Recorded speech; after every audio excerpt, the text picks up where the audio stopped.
Quando a gente olha para qualquer área da atividade humana, de longe, nós temos a impressão que aquilo é uma coisa só, uma coisa uniforme.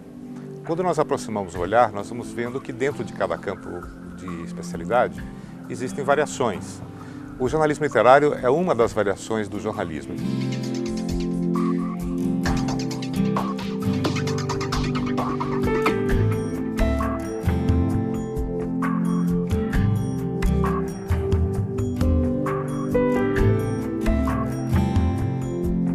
O jornalismo literário, na verdade, nasceu em vários países mais ou menos ao mesmo tempo. Muitas vezes se pensa que é um fenômeno apenas norte-americano. Não. Ele começou a acontecer na Europa, nos Estados Unidos e na América Latina, mais ou menos pelos mesmos motivos. E uma primeira linha de nascimento do jornalismo literário é a cobertura de guerras. Na metade do século XIX, um pouco depois da metade do século XIX, aconteceu a Guerra Civil Americana. E os jornais, que já estavam aparecendo, os jornais de grande tiragem, foram cobrir. E aí houve a necessidade de atender a um problema. Primeiro era a cobertura diária dos campos de batalha para os profissionais enviarem as notícias para a série dos jornais nas grandes cidades. Nessa época já tinha sido inventado o telégrafo e os Estados Unidos estavam espalhando a rede telegráfica pelo país inteiro. Então os correspondentes de guerra que estavam lá longe nos campos de batalha corriam para a primeira agência de correio próxima para transmitir as informações da batalha do dia para os jornais. E usava o telégrafo. Só como era uma tecnologia ainda inicial, o que acontecia? Quando começavam a transmitir as notícias, de repente caía a linha. É mais ou menos parecido hoje em dia com a internet, de vez em quando cai a rede, né? Então não mudou muito, mudou só a forma externa, mas o processo é o mesmo. E aí, como eles tinham necessidade de mandar o noticiário para os jornais, eles ficaram tentando solucionar esse problema de cair a ligação. Aí um belo dia alguém teve a ideia, bom, a gente coloca no primeiro parágrafo o principal, factual, se cair a linha, o coitado do editor lá na redação tem alguma coisa para publicar, não vai ficar na mão. Então foi aí que foi nascendo a questão do lead.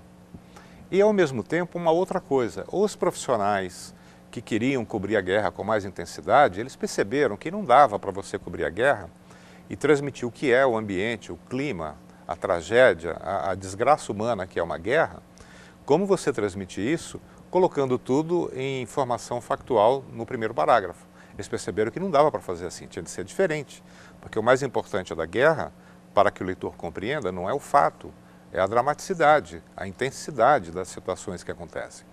Então outros profissionais seguiram uma outra linha, combinaram com os editores, em lugar de estar mandando um despacho diário com a notícia curta, com o lead, eles iriam fazer relatos mais densos, do ponto de vista de estilo, do ponto de vista de mergulho na realidade, iriam mandar isso por outra forma, por correio e tal, para as edições especiais, edições de final de semana, etc. Aí usando o quê? Usando todos os recursos narrativos que a literatura de ficção já tinha desenvolvido. Não é? Toda a arte da literatura de ficção, só que aplicada ao real. A diferença é que o autor de jornalismo literário, ele não inventa, ele não cria situações que não existem, não é? Ele vai usar todo esse instrumental, mas ele fica preso aos dados que a realidade trouxer para ele. No caso brasileiro, o jornalismo literário também tem um início com uma guerra. E com uma guerra, vamos chamar assim de civil também, que foi a questão de Canudos. O primeiro profissional que fez algo próximo ao que nós entendemos como jornalismo literário na imprensa brasileira foi Euclides da Cunha. Ele era correspondente do jornal Estado de São Paulo e foi cobrir a Guerra de Canudos. Como ele era um profissional extremamente culto, muito erudito, muito em sintonia com o que havia de mais de ponta na cultura da sua época, na cultura europeia principalmente, porque o Brasil na época era muito influenciado especialmente pela cultura francesa. E o Euclides estava muito a par dos movimentos literários da época, por exemplo, o naturalismo do Zola, que foi um grande escritor de ficção francês, e que tinha essa linha de trabalho muito diferenciada. Então Euclides, muito em sintonia com esses avanços, ele foi cobrir Canudos como mais 22 outros correspondentes. Só que ele deu um tratamento diferenciado, que produziu as primeiras matérias no jornal Estado de São Paulo e depois ele trabalhou isso de uma maneira mais intensa e produziu Os Sertões, que é um grande livro-reportagem da história da literatura brasileira. E a outra origem do jornalismo literário é bem mais suave, bem mais amena, muito mais interessante para o meu gosto pessoal, que é a narrativa de viagem. Então, muita gente foi viajar para descobrir o mundo, etc., e ali se inspirar, escrever histórias reais de pessoas, etc. E houve um público muito forte para isso desde o começo, especialmente nos Estados Unidos e na Europa. A marca-chave do jornalismo literário chama-se humanização. Você conta as histórias centradas na figura humana. Todo jornalismo faz isso, mas no jornalismo convencional, a pessoa humana é apenas uma fonte de informação. É o ministro que tem algo a dizer, é alguém que viu um acidente na rua, é alguém que foi vítima de um maltrato médico, alguma coisa assim. No jornalismo literário, nós vamos mais fundo. Nós tentamos compreender todos os acontecimentos, tudo o que você quiser, todos os temas entram no jornalismo literário. Desde um tema de ciência bem complicado de se transmitir para o público, até um tema cotidiano de comportamento, de política, de economia, de esporte, seja o que for. Nós tratamos tudo. E o caminho, o eixo, o segredo de como trabalhar tudo isso é a figura humana. Então sempre tem personagens reais no jornalismo literário. E o ser humano, o que é o ser humano? É um ser complexo. Nós temos lados luminosos e temos lados escuros, nós temos momentos de coragem, temos momentos de covardia, nós temos momentos de alegria e momentos de tristeza, nós podemos ter momentos de euforia e momentos de depressão. Então, o jornalista literário, ele procura contar as histórias centrado nas figuras humanas, mas tentando entender o ser humano na sua complexidade. No caso brasileiro, o maior nome de produção do jornalismo literário nos últimos anos é uma gaúcha, Eliane Brum.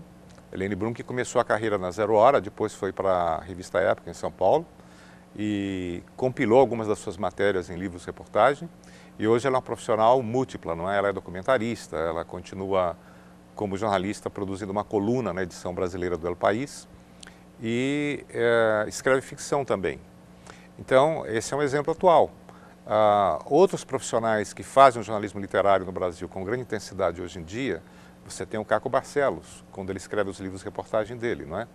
Em biografia, você tem o Fernando Moraes transportando para a área preferencial dele hoje em dia, que é a biografia, muitos elementos do jornalismo literário. Um grande nome que está presente até hoje, mas vem de um passado, e já começou a produzir muito jornalismo literário nos anos 60 e 70, é José Hamilton Ribeiro, que foi primeiro um grande profissional da revista Realidade, e hoje é um profissional de televisão. E há outros profissionais menos conhecidos, mas que estão fazendo um trabalho fantástico também.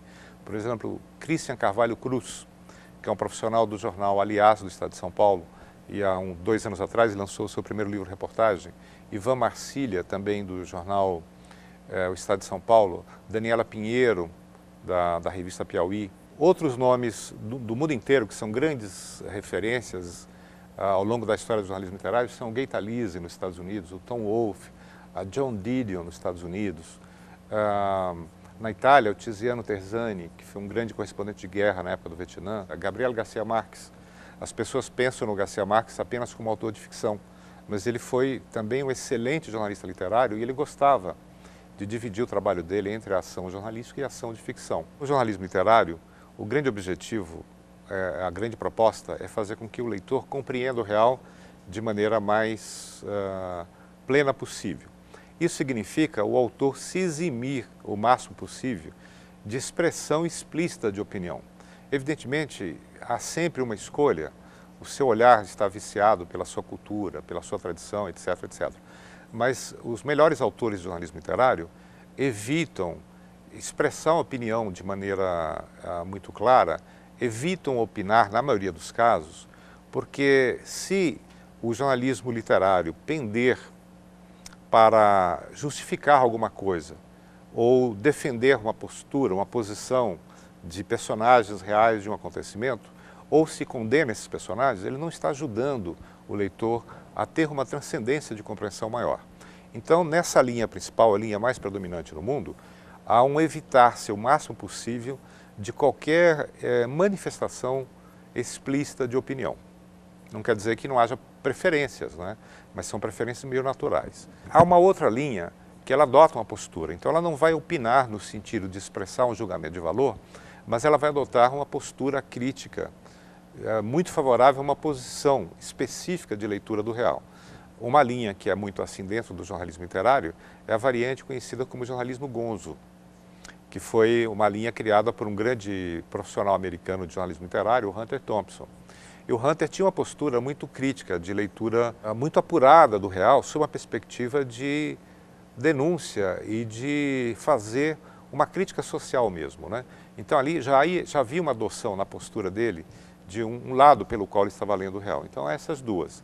Mas não há textos de opinião, por exemplo, não há editorial no jornalismo literário, não há artigo. E essa postura de colocar o ser humano em primeiro plano, ela impede que o jornalista literário, na maioria dos casos, salvo exceções muito específicas, de uma pauta muito específica, impede que o bom jornalista literário entre na realidade já com a postura preconceituosa, com a postura viciada por um julgamento de valor. Há uma formação hoje em dia de uma nova maneira de compreensão do que é a vida, do que é a existência, do que é a realidade, do que é o ser humano, de qual é o propósito de estarmos aqui nesse planeta, do que é esse próprio planeta, do que é o universo. Há grandes mudanças em avanço e são mudanças que trazem perspectivas muito diferentes para entendermos a realidade comparado com o que nós tínhamos no passado.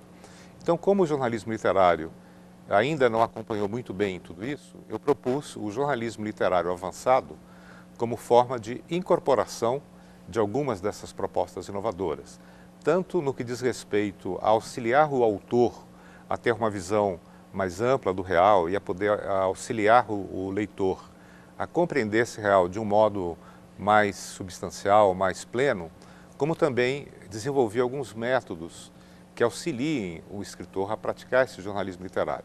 São métodos que vêm de campos como, por exemplo, a neurologia. Hoje em dia se entende como o cérebro funciona em atividades intelectuais, em atividades de criação, de uma maneira muito diferente do que se entendia há 50 anos atrás, há 30 anos atrás. O desafio que nós temos é como você juntar os elementos da história, os personagens, os acontecimentos, os locais, a dinâmica das ações, como você juntar isso de uma maneira eficaz, de uma maneira envolvente e que deem ao receptor da mensagem a possibilidade dele ser sensibilizado e atraído para aquela história e compreendê-la de uma maneira interessante, de uma maneira que seja ao mesmo tempo profunda quanto ao conteúdo e prazerosa quanto à forma de contar.